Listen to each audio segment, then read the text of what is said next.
حطيت العصير على الكنافه والجلاش زي ما انتم شايفين كده.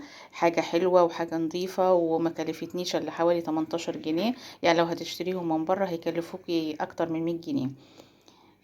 وبألف هنا. اذا عجبكم بقى الفيديو اعملوا لايك واشتركوا في القناه، والسلام عليكم ورحمه الله وبركاته. السلام عليكم ورحمة الله وبركاته. ازيكم يا حبايبي، عاملين ايه؟ النهارده هنعمل مع بعض كنافة صوابع. طبعا انا مش هحشيها اي حاجة. لو انت ما عندكيش اي حاجة تحشيها خلاص اعمليها فاضية كده، وان شاء الله هيبقى طعمها جميل قوي. مش لازم تكلفي نفسك وتجيبي ايه حشوة، لان احنا مش في رمضان. فعلى ما تجيبي بقى الحشوات ديت هتبقى غالية قوي معاكي. فانا عندي هنا سمنة سيحتها على حتة زبدة. هبدأ احط كده والف الكنافة بتاعتي زي ما انتم شايفين كده. انا قطعتها هلفها كده، وعندي هنا صينية هبدأ ارص فيها. تحطيها كده وتحطيها على الجنب اللي هو انت عملتي عليه، وتبدأ ايه ترصي الصينية كده بعد ما تدهنيها ايه سمنة. هدهن الصينية بتاعتي سمنة كده.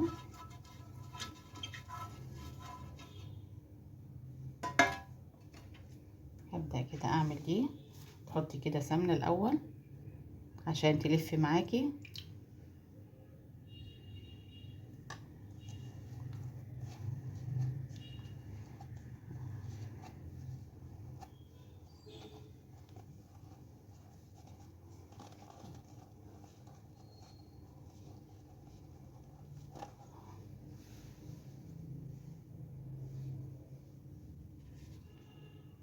جيبي واحدة كمان.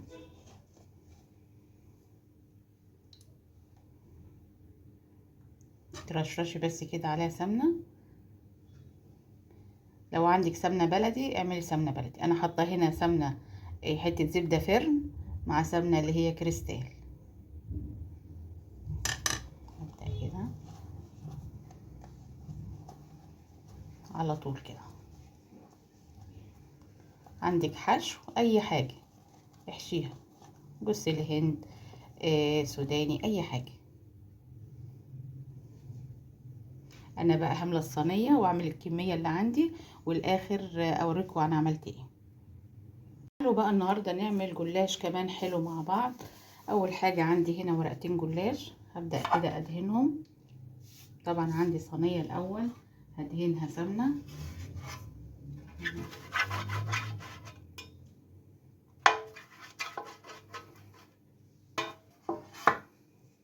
هبدأ ادهن كده ورقة الجلاش بتاعتي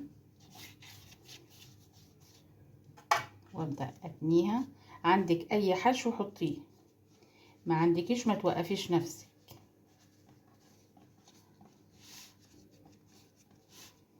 اي حاجة موجودة عندك، جوز هند، فول سوداني، اي حاجة موجودة احشيها. اي حاجة حلوة كده للولاد في الغلا اللي احنا فيه ده تعمليه في بيتك كده بأقل الامكانيات، وهيبقى زي الفل والحمد لله على كل حال.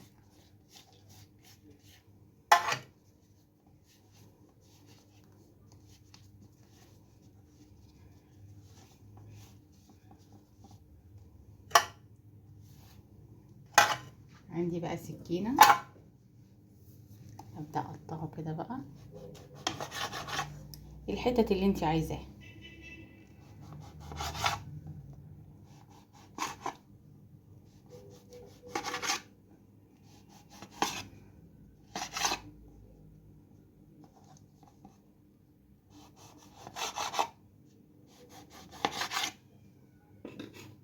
هبدأ كده ارصها بقى في الصينية بتاعتي اهيت.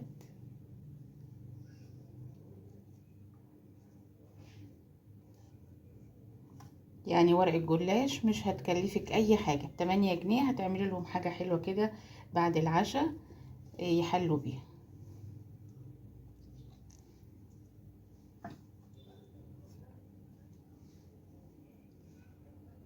هكمل بقى الكمية الورقة كلها وبعدين في الاخر اوريكي الشكل الاخير.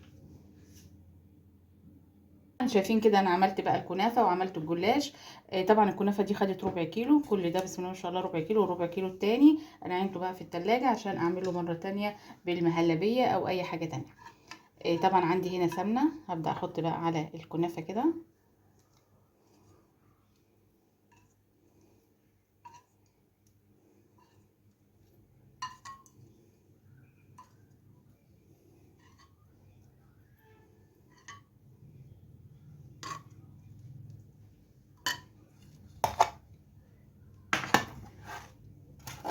عندي بقى هنا الجلاش اهو، احط عليه برضو سمنة.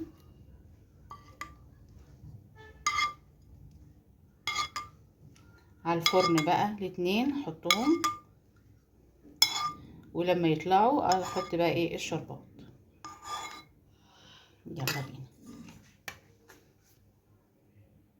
هنعمل العصير مع بعض. عندي كوبايتين سكر مع كوبايتين الا ربع ميه، احطهم على النار، ونص ليمونه 5 دقايق كده واطفي عليهم.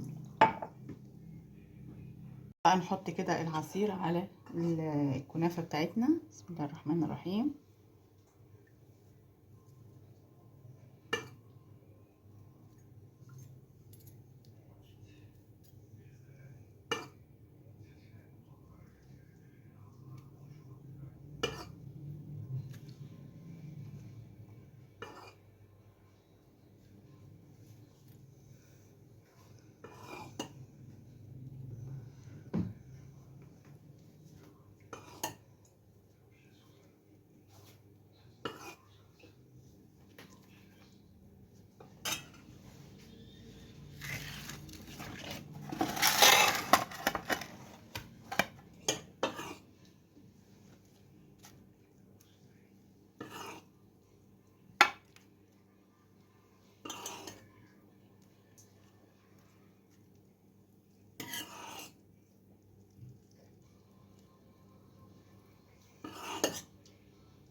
تعالوا بقى ندوق مع بعض كده، حاجه كده تحفه وطعمها روعه ما اقولكوش بقى. تعالوا كلوا معايا، حاجه كده جميله جميله جميله جميله.